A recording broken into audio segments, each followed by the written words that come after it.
Okay, I was asked if I could do another video on how to solve equations, this time using algebra tiles to build the equation. So here is your little cheat sheet that we have to help us remember the steps and what to do. Remember, the biggest thing you have to remember is the fact that you are going to be doing the inverse operation of what it says to do. Remember, inverse means opposite. Okay, so whatever it says to do, I am actually going to do the opposite. So for example, in the addition problem right here, you're adding, but what you're going to do instead is subtract. That way you can figure out and you can make your zero pair.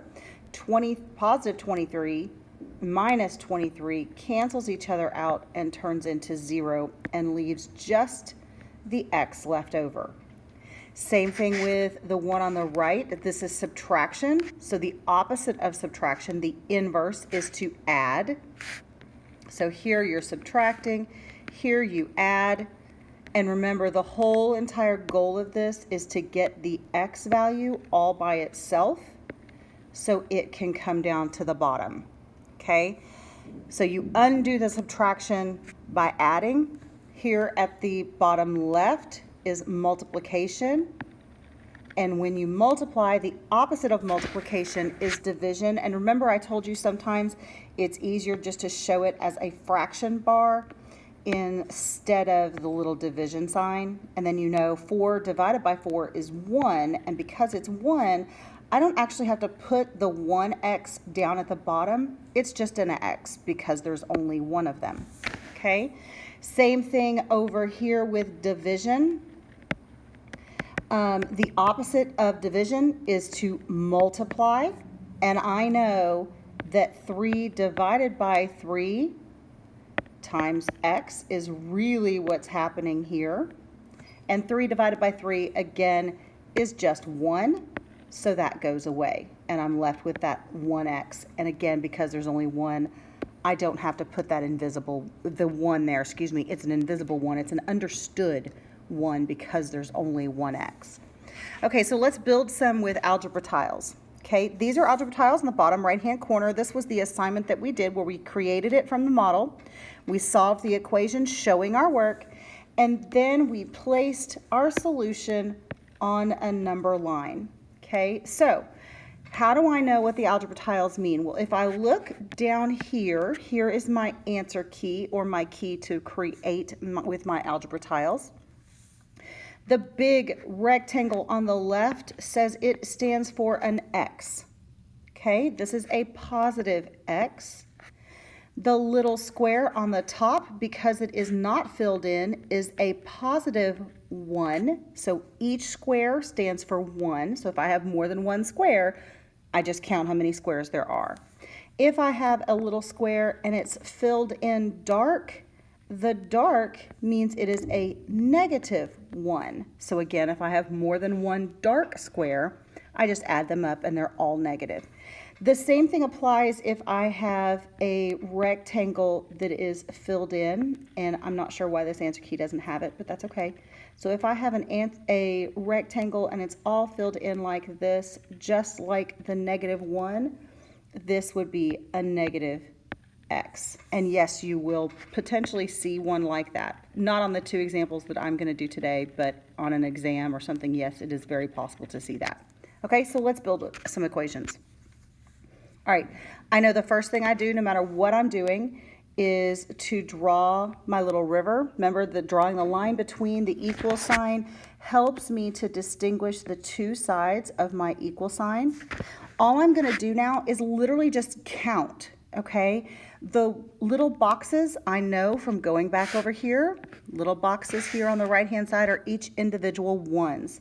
So I'm just going to start with the right-hand side of the equal sign because all there is over there is boxes. Okay, so I'm going to say here's 1, 2, 3, 4, 5, 6, 7, 8, 9, and 10.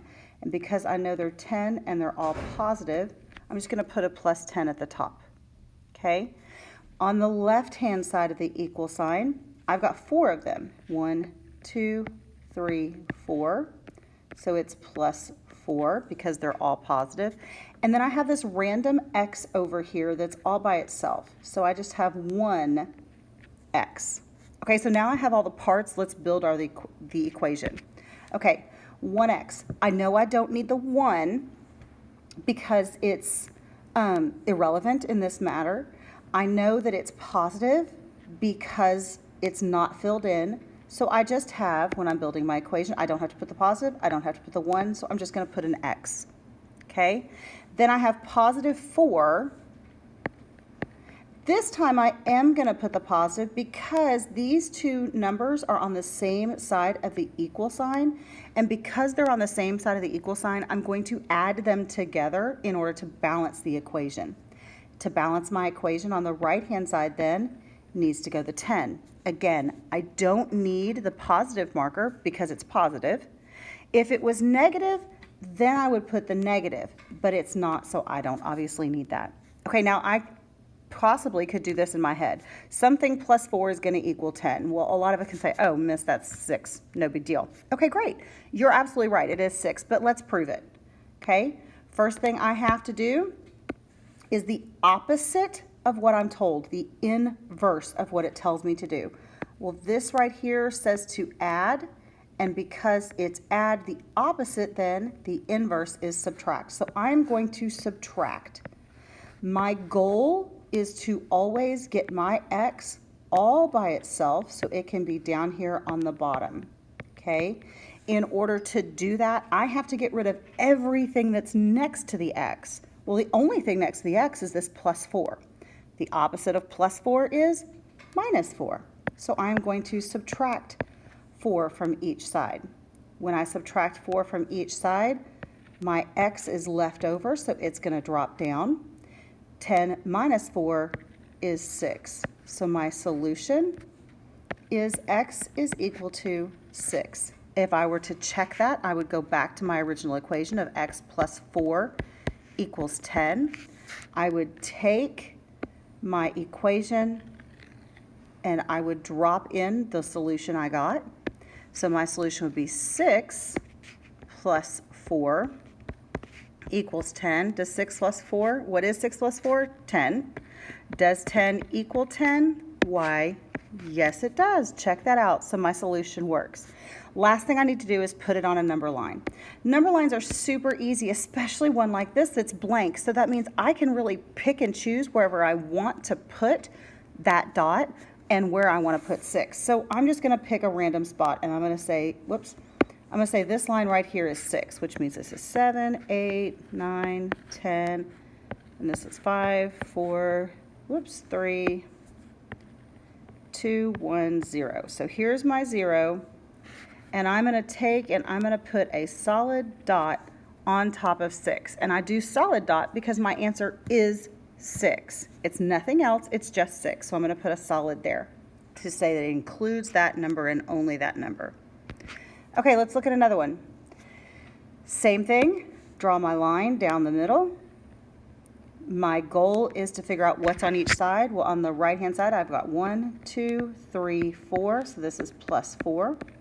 On the left-hand side, I've got black ones. Well, if I go back to my original answer key, it tells me that the dark is a -1. Okay, so I have 2 -1s. Well, I have 2 of them, so it's actually -2. And then I only have 1x. Okay, so now I'm going to build my equation.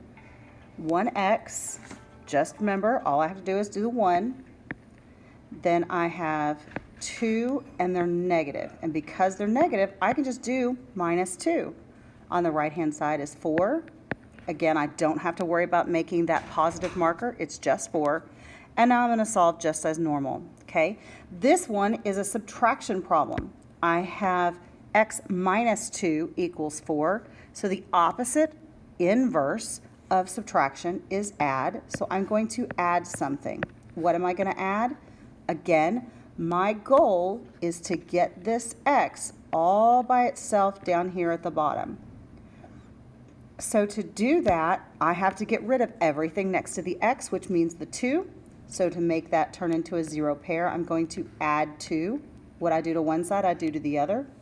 -2 plus 2 gives me 0, so that goes away. I'm left with the x at the bottom, and 4 plus 2, look at that, it's 6 again. So my solution is x is equal to 6. I'm going to come up here at the top, I'm going to check my work, x minus 2 equals 4. I'm going to plug my solution into the value of x. So it's going to be 6 minus 2 equals 4. Well, 6 minus 2 is 4. Does 4 equal 4? Why, yes it does. And now all I have to do is to take and put my 6 on the number line. Again, I'm just going to pick a spot. There's my 6. I'm going to fill that in. There's 7, 8, 9, 10, then 5, 4, 3, 2, 1, and 0. So there's my 0. And again, there's my 6. All right, I hope this makes sense. Happy building equations. And again, if you are lost or need any help at all, remember this diagram here is a phenomenal resource to use and to have with you to help you. Have a great day.